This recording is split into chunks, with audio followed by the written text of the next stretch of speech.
The mobile RTX 3060 is pretty close to the desktop one when it comes to performance, obviously depending on your wattage, but is it enough for 240Hz gaming? My test device today is the ROG Zephyrus M16. It has an i7-11800H, 16GB of 200MHz RAM and a 3060 rated for up to 95 watt. It's somewhere in the middle of the wattage range, so depending on your device, expect a bit higher or lower performance. I did all my testing using an external display connected directly to the dedicated GPU via USB Type-C for maximum performance. All tests were done at 1080p using my Alienware AW270HFA. It's also a 3060, so when it comes to 240Hz gaming, 1080p is definitely the best choice. So what do the numbers say?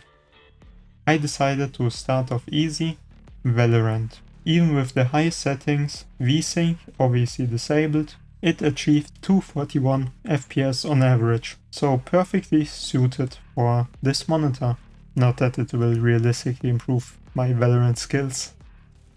The Overwatch 2 beta with the low preset also achieved a respectable result of 204 FPS. Not the full 240, but you are still in the upper end of the refresh range. Some settings could also be easily turned up, like ambient occlusion, without a noticeable frame rate difference. Apex Legends is a bit heavier than Overwatch. With low settings, it could vary quite a bit depending on the mode. Across multiple matches of Arena and BR, it gave me 163 in return. The frame rate fluctuates quite a bit, and in Arena it definitely stayed closer to the 200 FPS mark. As you may have noticed, I am focusing on esports and competitive titles for this video. That's realistically the area where you're also buying a 240Hz monitor for. The games also are usually a bit better optimized from a performance and visual standpoint to look good even on the lower settings like Valorant, Overwatch and so on. Halo Infinite is no different, although I have unfortunately encountered a nasty bug. My display does not support HDR, but the game still tries to force it. There's no option to disable it, there's no fix for it other than connecting a HDR compatible display and disabling it in Windows, then launching the game, which I can't do because I have no HDR display.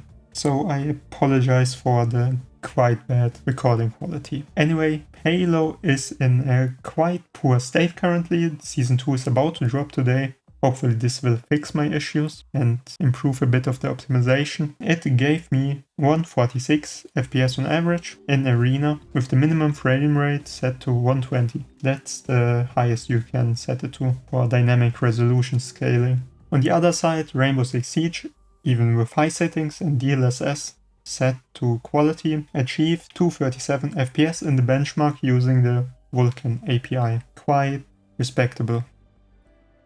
I also decided to give Black Ops Cold War a try, this time with the Zombies mode, which is probably not the best idea, which you definitely need 230 FPS and a 240Hz display for. Otherwise it's literally unplayable. Unfortunately, even with the low settings and DLSS set to balanced this time, on Mauer der Toten it reached only 127 FPS.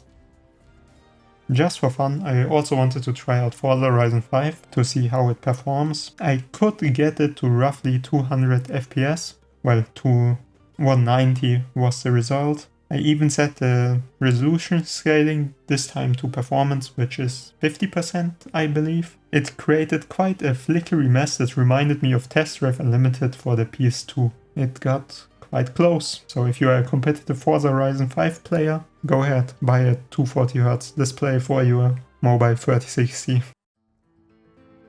So should you buy a 240Hz display for your RTX 3060 that's in your laptop, or get a upgraded version of a laptop with a 240Hz or higher display? Like with all things, it depends. If you mainly play Apex Arena, Valorant and games like that, sure, why not? Go ahead, the performance is there to see and feel the benefit of it. But for a game like Call of Duty or Halo, you're better off spending your money on a higher tier GPU or getting more storage or something like that. Thank you for watching. My social links are in the description. So long, everyone.